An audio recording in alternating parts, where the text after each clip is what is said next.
Pronto, vamos começar. Nosso tema de hoje é a respeito da dependência emocional. Será que você está se colocando, se comportando como um dependente emocional? O que é isso e como sair disso? Eu sou Sofia Mateus, eu sou terapeuta e também professora de constelações familiares.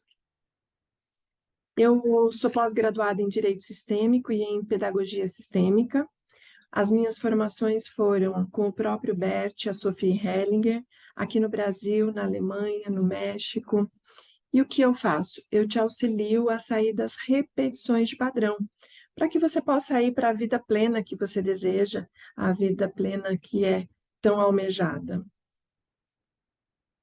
Os meus contatos no Instagram, Sofia Mateus Oficial, no YouTube também, Sofia Mateus Oficial, e no Spotify, Sofia Mateus. Aqui também está o meu contato de WhatsApp, 11 9 7446 7424. Eu preparei hoje com muito carinho os seguintes tópicos para mostrar para vocês. O que é a dependência emocional? O que causa a dependência emocional? Como saber se sou emocionalmente dependente ou não? Como me tornar menos dependente até o passo de ter autonomia total sobre a minha vida? Então, o que é a dependência emocional? A dependência emocional é um padrão de comportamento no qual a pessoa se torna excessivamente dependente da outra pessoa. Essa dependência pode ser do namorado, essa dependência pode ser do marido, da esposa, do pai, da mãe, da amiga, da sobrinha. Se ela não for, eu não vou. Será que ela vai querer? Aí eu quero. São coisas assim extremamente onde influenciam a tomada de decisão da pessoa. Não é o que ela realmente está querendo, o que ela gosta, mas o gostar dela depende do outro gostar também. O que ela pensa e sente a respeito dela depende também do que o outro pensa e sente a respeito dela mesma.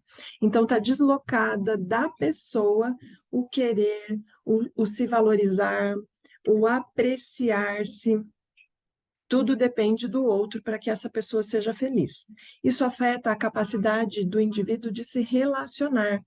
Frequentemente acontece estragos grandes nas relações de casal, nas relações entre pais e filhos e também entre amigos. O que causa essa dependência familiar? O que leva as pessoas a se tornarem um dependente emocional?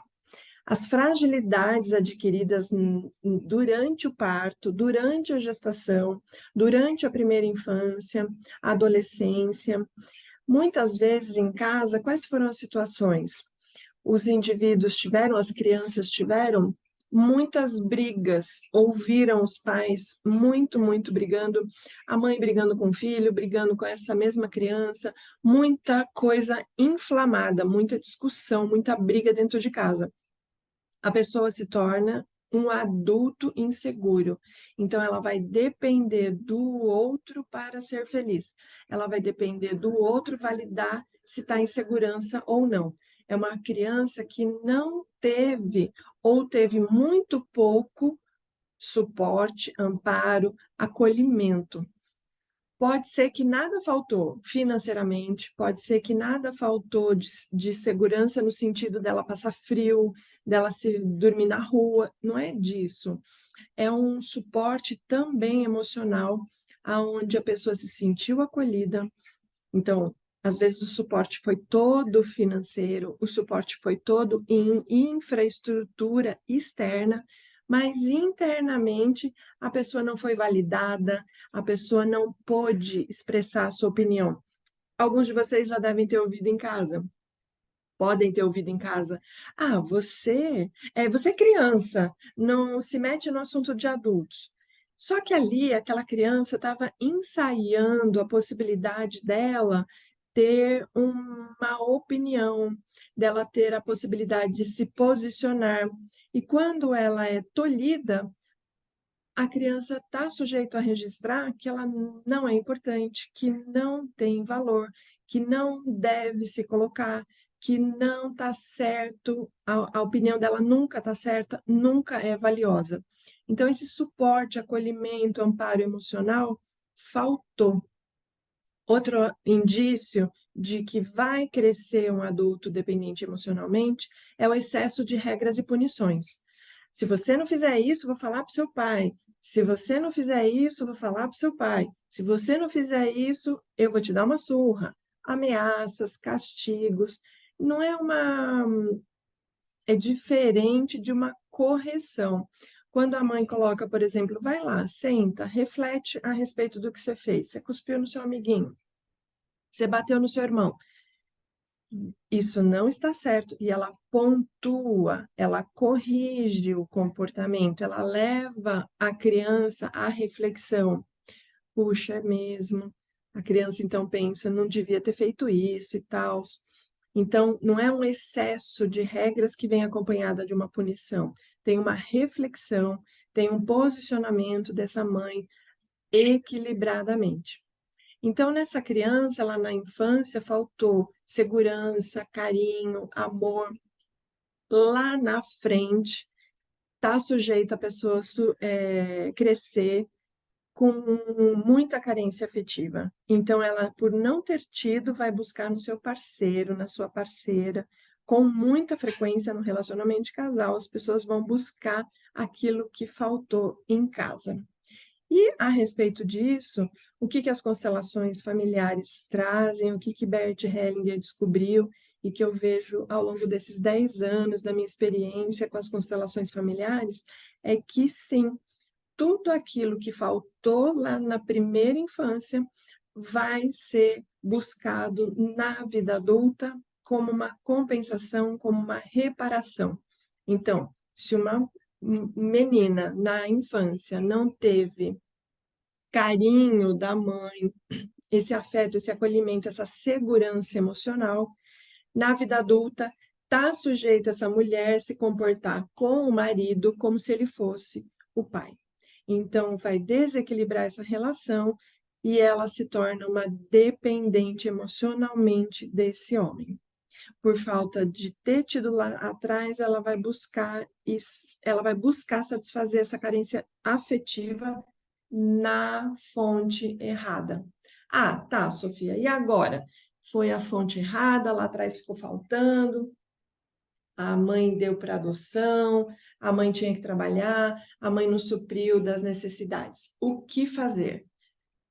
Conhecimento a respeito da sua própria história, autoconhecimento para saber qual é o seu nível de dependência emocional, em que momentos essa dependência emocional se apresenta, e aí um tratamento a respeito disso. Como é que pode ser? Oi, queridos, muito bom ter vocês aqui no Instagram. O material na íntegra vai ficar gravado com áudio visual no YouTube e no Spotify o áudio para quem gosta de ouvir podcast.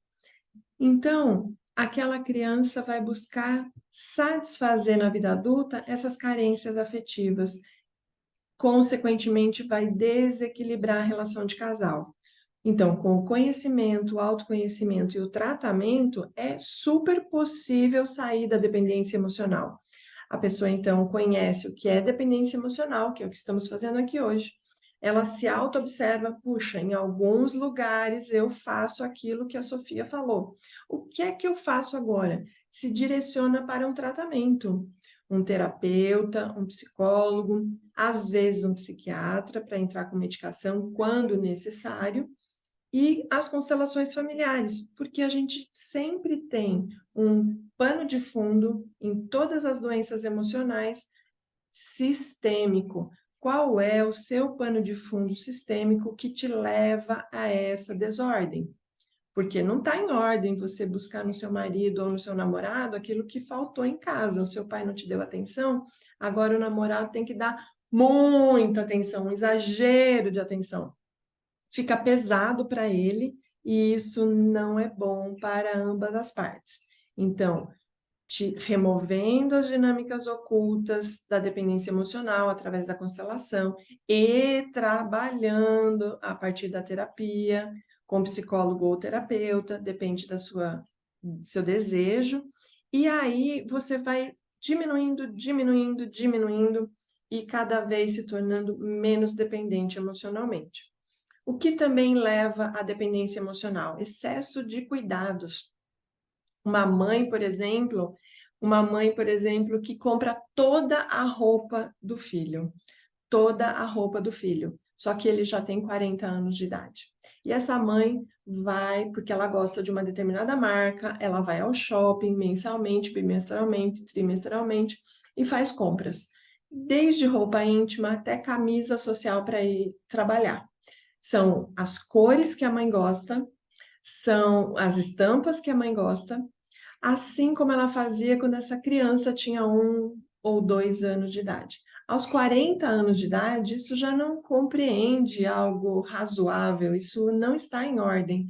A mãe comprando roupas para o filho que já tem 40 anos de idade. Então, esse excesso de cuidados, excesso de afeto, o excesso de afeto vai transformar um menino na infância que foi super, ai, não pode ralar o joelho, não pode isso, não pode aquilo, ai, não conta para ele isso agora porque vai machucar, e vai protegendo, vai causando muitos impactos lá na frente. É uma pessoa na vida adulta que se torna mimada, e sem contar os segredos em torno dela. Ah, não conta que o avô morreu. E depois de 10 anos ele descobre que o avô morreu e não foi ao velório. Olha o choque. Olha como vai ser lidar com a mentira mais adiante, com o segredo de família. A respeito do segredo de família, a gente fala mais profundamente dentro do curso de formação para consteladores. Sem outra coisa que causa dependência emocional, pessoas que nunca foram corrigidas quando era necessário e de forma equilibrada. Eles também se formam adultos emocionalmente dependentes de cuidados especiais e exclusivos. Como ela recebeu essa criança? Muita atenção, muito cuidado especial. Quando ela está na vida adulta, ela acha que o mundo gira em torno do umbigo dela, ela acha que todos têm que fazer o que ela deseja, ela tem entrada VIP em todos os lugares, ela quer exclusividade. Ah, mas se você é meu amigo, você não pode ser amigo de outra pessoa. Um exagero de coisas, porque esse excesso, esse exagero já vem lá de trás da infância. Isso é uma grande prisão. Na infância, os pais, por não saber, por não perceber o que acontecia com as pessoas, acabaram aprisionando essas crianças inconscientemente. Os pais não fizeram isso porque são maus pais, mas eles fizeram isso porque a maternidade chegou até eles dessa forma, a paternidade chegou até eles desta maneira. Então, o que é que eles vão entregar para os netos dos seus pais, para os seus próprios filhos? Aquilo que eles sabem fazer, aquilo que eles vivenciaram. Se você está querendo uma educação diferente para os seus filhos, é importante verificar como foi a sua infância, aquilo que você gostou, repetir, reproduzir, aquilo que você sente que faltou, você agora pode acrescentar, fazendo um pouquinho diferente, levando os seus filhos à reflexão, à compreensão, para processos terapêuticos, onde as crianças também vão desenvolvendo, você e as crianças vão desenvolvendo novas maneiras de ser e de estar na vida, de uma forma muito mais leve para todos. Atenção, papais e mamães, em caixa alta, um letreiro bem grande, aqueles de estrada que ocupa metros e metros. A maneira como a criança é educada e criada fará toda a diferença em seu comportamento na fase adulta, porque inconscientemente ela adquire o desejo de buscar o que lhe faltou como forma de completar a vida, quando chega à adolescência e ou até a fase adulta. Olha a responsabilidade. O problema surge quando ocorre o excesso dessa sensação. Ao ser potencializada e generalizada, pode vir a se tornar um quadro crônico. Daí ela pode sim ser considerada uma doença. Então, não é o cuidado que leva para uma doença, é o cuidado excessivo, não é a correção ou a falta de correção total que leva a uma doença. É o conjunto desses elementos em grau alto. Tudo depende, então, da frequência e da intensidade desses sintomas. Inclusive, um caso grave pode ser a porta de entrada para coisas mais graves, como, por exemplo, depressão, síndrome do pânico, transtornos alimentares, transtorno obsessivo-compulsivo, entre outros. A depressão e a ansiedade, né? A ansiedade, a gente falou sobre isso ontem, também é um transtorno que vem lá da nossa primeira infância.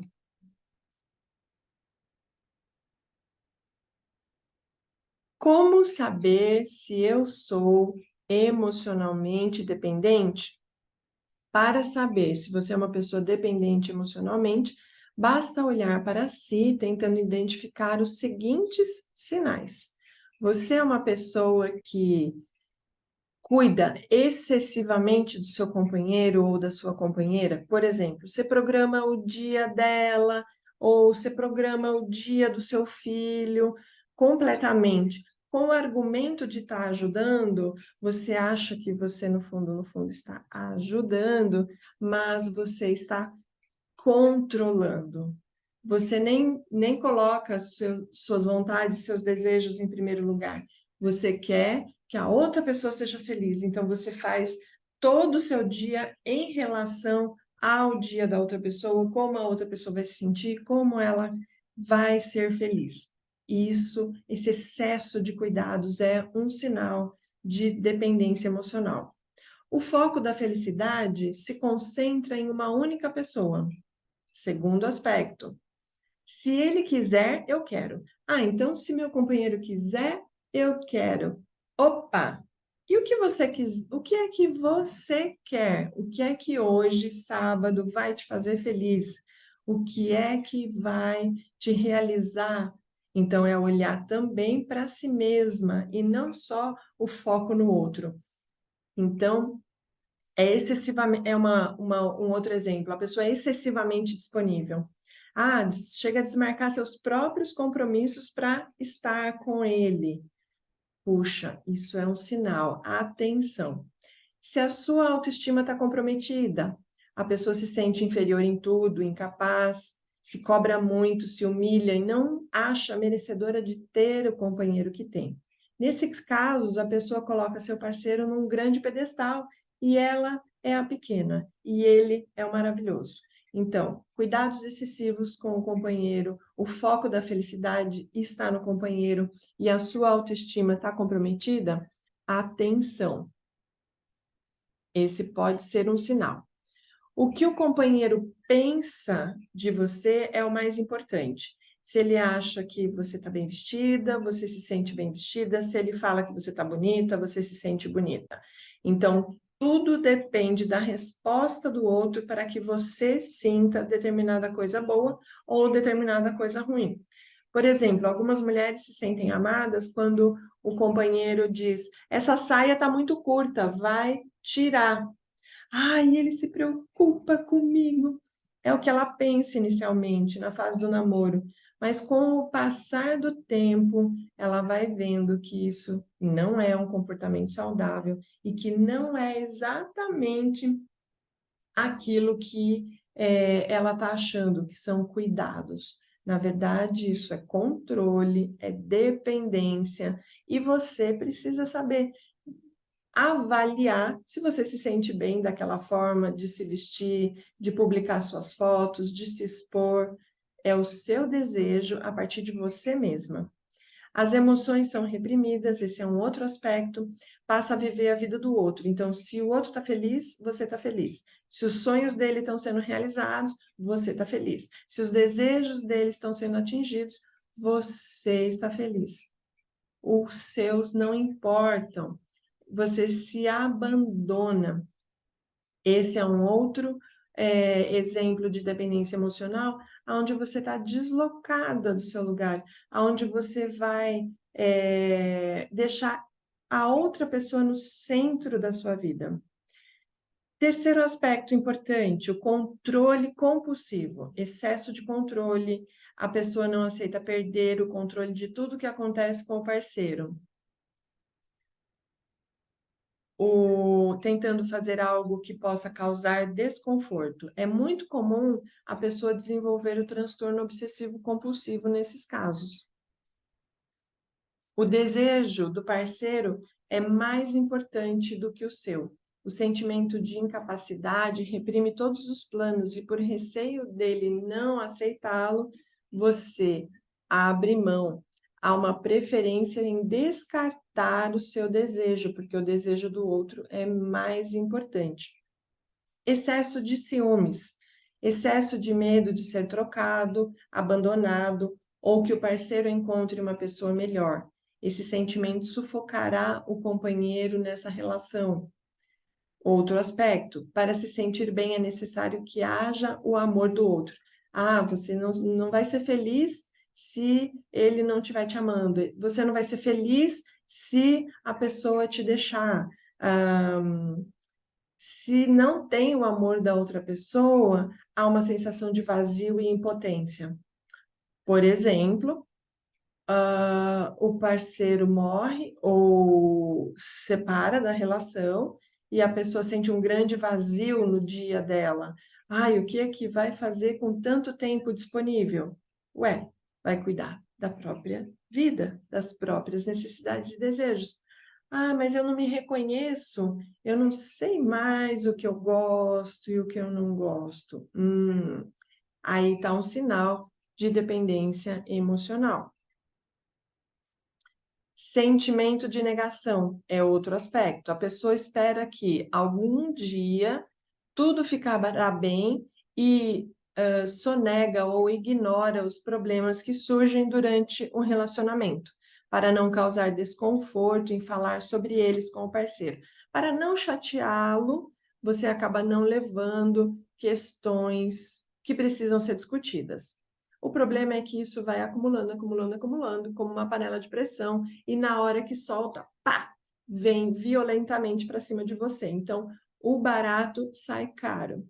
Sentimento de culpa é um outro aspecto. Se sente obrigado a fazer os outros felizes e quando acha que algo não está certo ou perfeito, se culpa profundamente.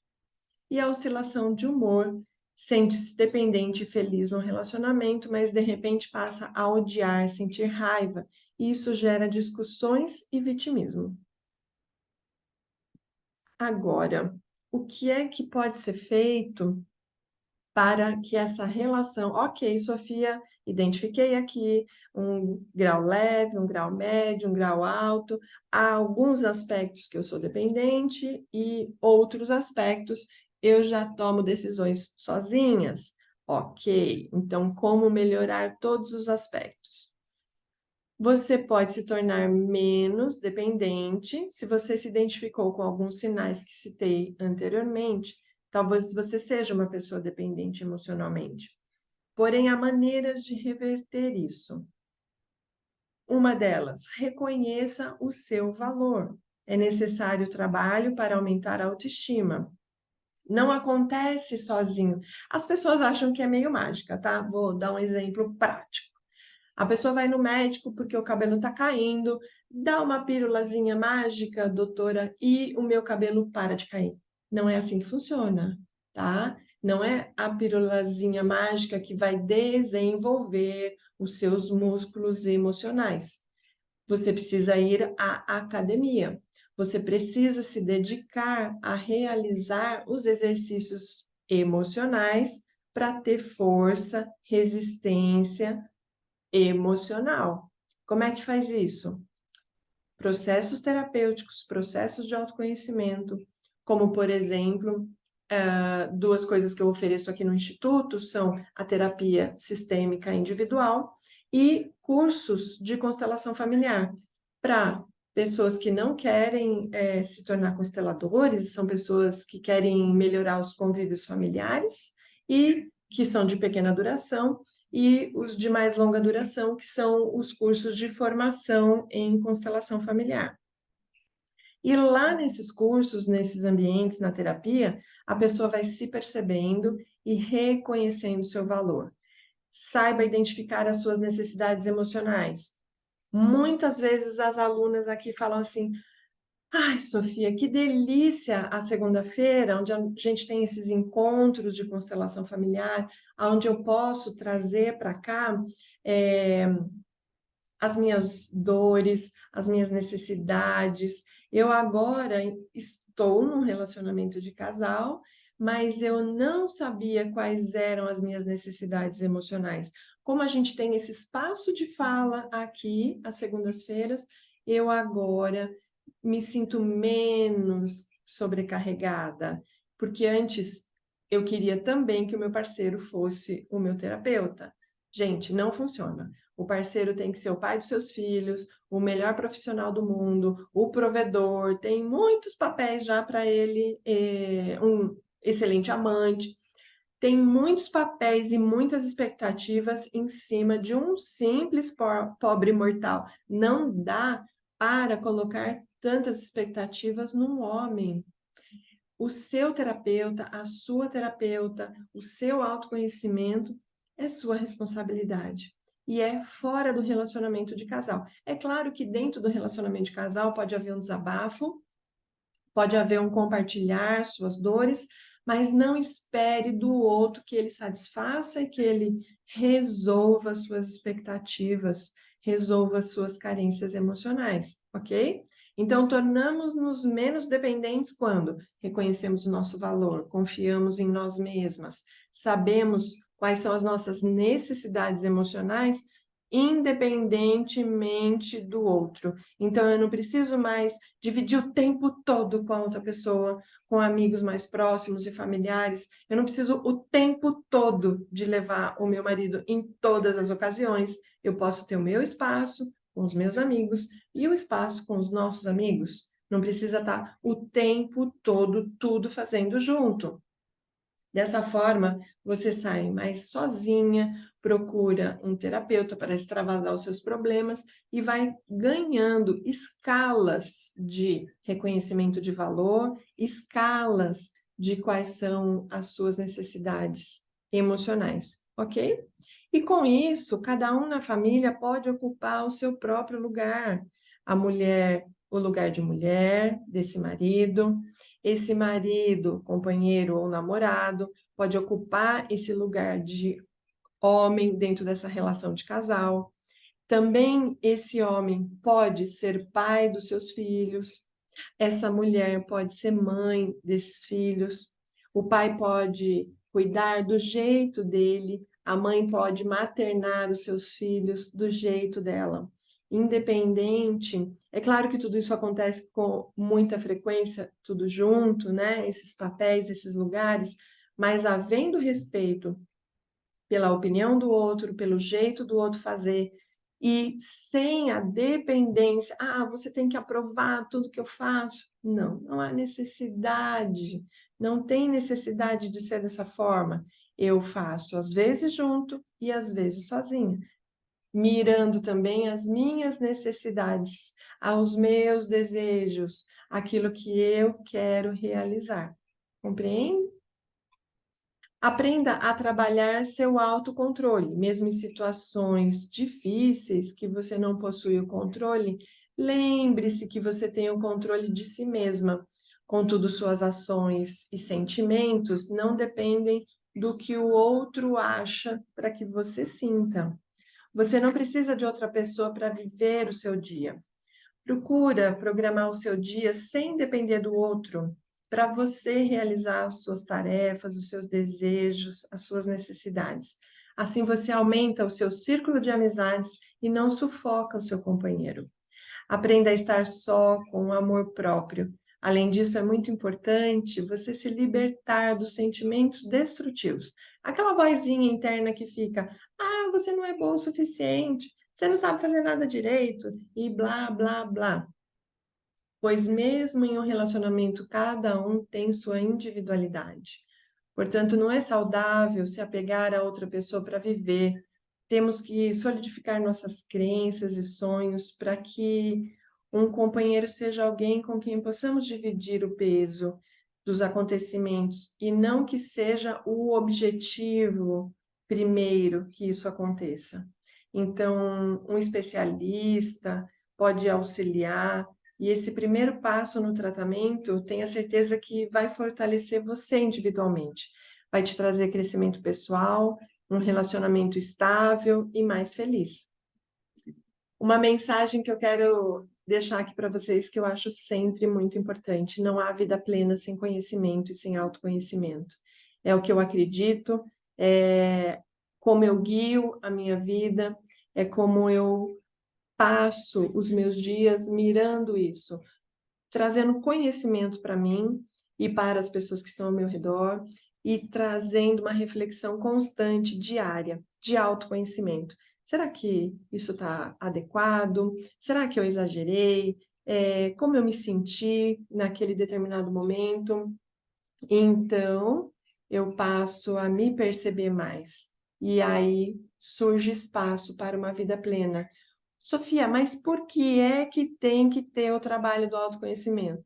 Não é que tem que ter o trabalho do autoconhecimento. Se você quer ser feliz, o que é ser feliz? É liberar essas historinhas dentro da sua cabeça de que não é boa o suficiente, é liberar as imagens distorcidas da infância, aonde você viu seu pai embriagado uma vez e já fixou que ele é alcoólatra e rotulou essa pessoa como se ele fosse só aquilo.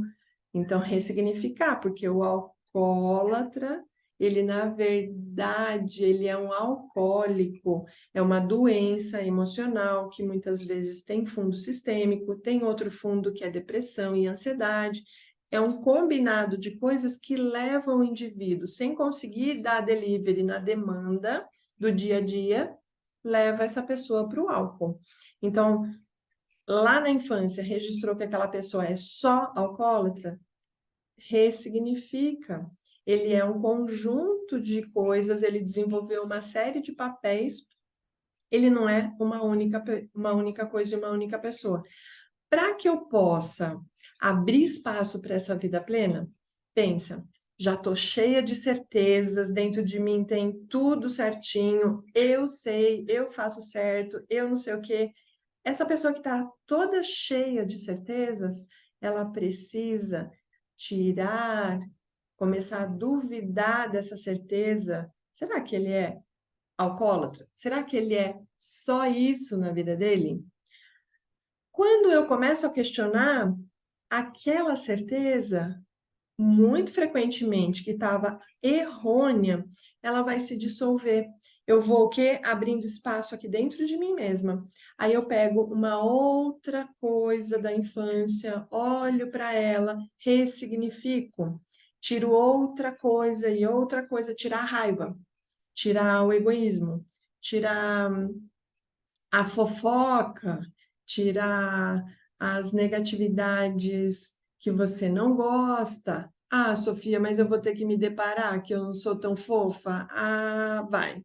A gente se desilude um pouco com a gente começa a perceber que eu não sou aquele eu idealizado, eu sou esse eu real. Eu gostaria de ser aquilo, mas eu sou isso aqui.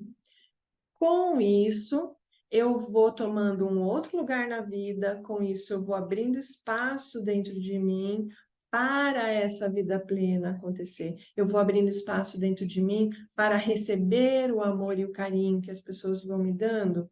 Eu não saio no impulso, me defendendo como se estivesse sendo atacada, eu não saio degladiando com as pessoas para controlar situações, para conseguir ter controle sobre tudo, para conseguir que a outra pessoa faça o que eu quero que ela esteja fazendo, que isso se chama manipulação.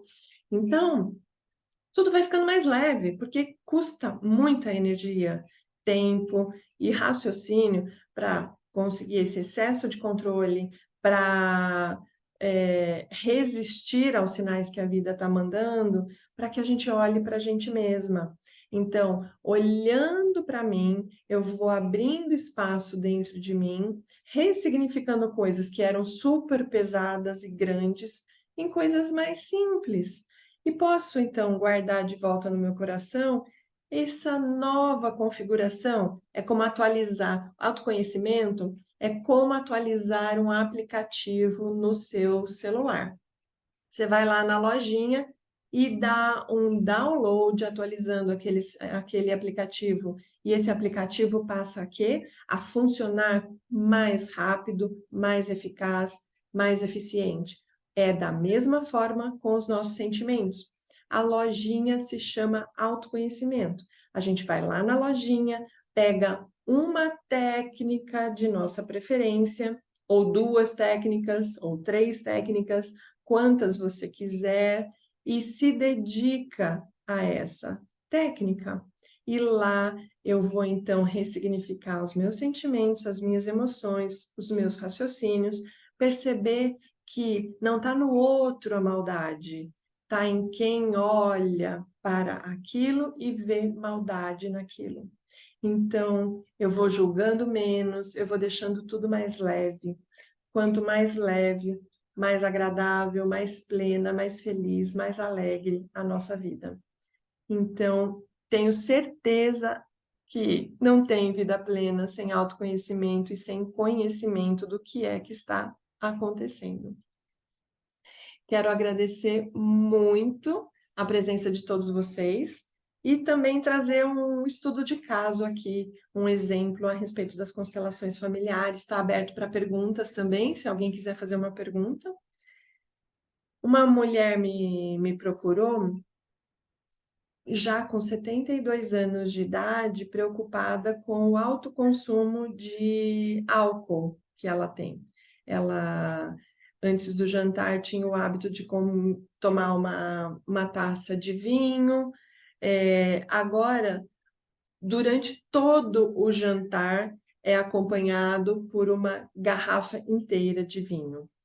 Havia vinho nos petiscos antes do jantar, após o jantar, acompanhando a sobremesa. Então, o consumo de álcool aumentou muito. E ela veio para uma constelação. Nessa constelação, a primeira imagem que a constelação trouxe foi uma constelação individual com bonecos. Foi uma mulher que surgiu no campo, a alguns metros de distância do álcool. O vinho olhava para o chão. Então, tinha a própria representante da pessoa e o representante do vinho. O vinho olhava para o chão. O representante do vinho olhava para o avô paterno, o pai da mãe. Desculpem, o pai do pai. O avô, esse avô, pai do pai, ele se matou quando essa cliente, né, essa pessoa que buscou a constelação, tinha 7 anos de idade. E ela agora está na casa dos 70 anos de idade.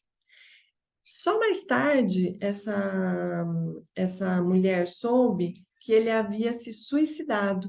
Eles guardaram um segredo no sistema. E como é que o sistema reage aos segredos, né? Essa energia fica aprisionada dentro do sistema familiar. O que o vinho desejava mostrar? Desejava mostrar a ela que o avô havia se suicidado. E o que mais? Ela também mostrou, essa constelação também mostrou que havia uma acusação da avó que morreu de câncer no seio, que culpou toda a vida esse marido dela, esse avô paterno, dizendo que o câncer era culpa dele ter dado uma cotovelada no seio dela. Então, vejam só, pode até ter sido um desencadeador a situação em si que trouxe um desequilíbrio emocional e que deu entrada para a doença, porque internamente essa mulher pode ter ficado ressentida, magoada, essa mágoa se tornou em doença. Porém, se ela tivesse tido a oportunidade de ter conhecimento sobre a psicologia psicossomática, teria visto que estava podendo ocorrer e que precisava trabalhar sobre essa mágoa, esse ressentimento para dissolver isso, para que de fato isso pudesse ser aliviado em seu corpo emocional e em seu corpo mental e físico, de forma a aliviar. Mas ela preferiu ficar culpando esse marido, ficar magoada e, consequentemente, desenvolveu a doença. O que mais se apresentou nessa constelação? A neta, essa mulher que me procurou, estava ocupando o lugar desse avô, cuidando, zelando, preservando esse avô que havia sido excluído. A cliente tinha muitas críticas contra essa avó, ela saiu em defesa desse avô contra a avó. Pensa-se uma neta, se isso é lugar de neta, se isso é atitude adequada para uma neta. É claro que aqui nós estamos falando de movimentos inconscientes, então a pessoa não sabe o que está fazendo e o porquê está fazendo, ok? A pessoa é levada pelo sistema a ocupar esses lugares, essa pessoa é levada a tomar as dores desse avô, não é algo que ela faz de livre e espontânea vontade. Então, o que ela fazia com essas críticas com relação à avó?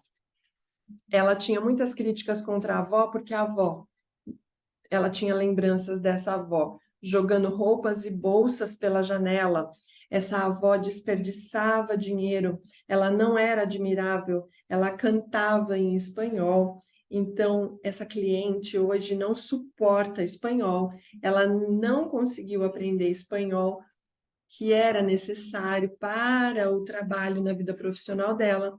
Então, olha quantas coisas de fundo sistêmico a partir de uma constelação. E o que essa cliente fazia? Honrando essa avó. Essa avó desperdiçava coisas, jogava pela janela, bolsas, sapatos. Ou seja, o marido comprava ou dava o dinheiro, porque era ele que trabalhava, enfim, e ela, com raiva do marido, com as questões talvez de desequilíbrio emocional, desperdiçava, jogava sapatos de marca pela janela, jogava bolsas pela janela, jogava joias pela janela, desperdiçando. Essa neta, com todas essas críticas contra a avó, o que é que ela faz hoje? Ela hoje não, ao longo da vida útil dela, da vida de trabalho dela, da vida profissional dela, ao longo desse tempo, não construiu patrimônio. Ela desperdiçou, ela jogou dinheiro pela janela, ela encontrou formas de se endividar para não ficar com dinheiro. Sempre ganhou muito bem, uma executiva, mas não guardou o dinheiro. Ela desperdiçou o dinheiro. E agora ela chegou à aposentadoria aos 72 anos sem ter uma reserva financeira. Não são coincidências. Aquilo que você critica, você traz para sua vida. Aquilo que você não gosta, você traz para sua vida. Aquilo que você teme, você traz para sua vida. Você dá liga com aquilo e você acaba atraindo para si. Então, o que soluciona? O que auxilia de verdade? Qual é a boa ajuda? A verdade. A verdade liberta. Quando na constelação surge o fato mais importante, a essência do problema, a verdade se mostra.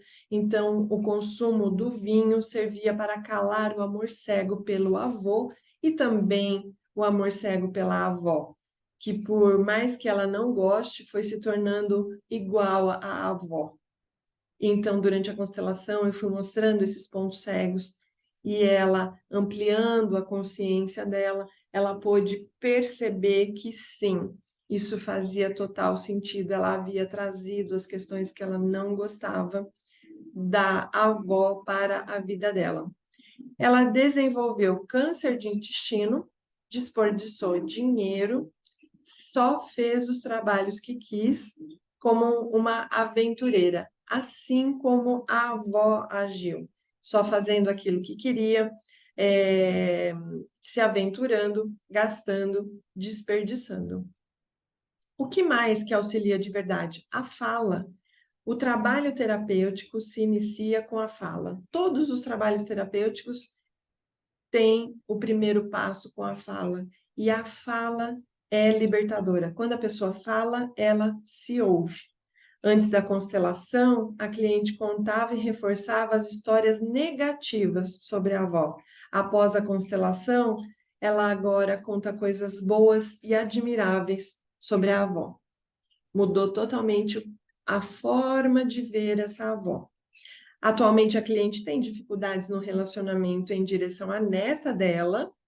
Isso é continuação da relação que ela teve com essa avó paterna. Vejam como tudo está interligado. E quando a gente vai até a causa raiz, a gente pode retirar, remover, eliminar, levando à cura, quando a gente se dedica a buscar o autoconhecimento. Então, a constelação familiar, ela ocupa esse espaço, esse lugar de coadjuvante com os outros processos terapêuticos, formais e informais. A medicina é necessária, os exames médicos são imprescindíveis em muitos casos, deve-se tomar a medicação adequada quando necessário e também, se você está querendo não ter a repetição da doença, se você está querendo se curar, uma das etapas não é milagre, não é mágica, uma das etapas é a constelação familiar. Outra etapa bem eficaz, a terapia individual, aonde o que foi visto na constelação pode ser trabalhado e aprofundado, ganhando anos-luz de proveito e de resultados nesse autoconhecimento, esse aprofundamento.